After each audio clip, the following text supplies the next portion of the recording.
పిలిచారనమాట. అప్పుడు మేము వెళ్ళాం.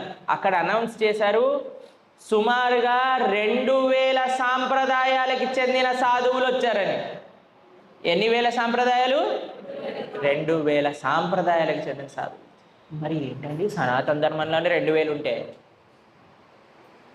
కృష్ణుడే కదా భగవంతుడు, మరి ఇన్ని సాంప్రదాయాలు ఎందుకు?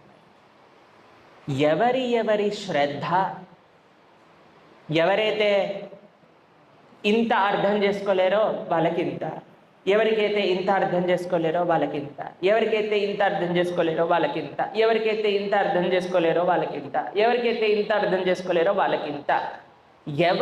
ఎవరి ఆలోచనలు బట్టి వాళ్ళు ధర్మంలో ఉండే విధంగా భగవంతుడు ఏర్పాటు చేశారు. ఒక్కొక్క పరిస్థితులను బట్టి కొంతమంది వ్యక్తులకి పాపం అక్కడ కల్చరే లేకపోతే, అయ్యా కనీసం కాళ్ళు చేతులైనా కడుక్కో ఆలయంలోకి వెళ్ళే ముందు అని వాళ్ళకు ధర్మాన్ని తినడానికి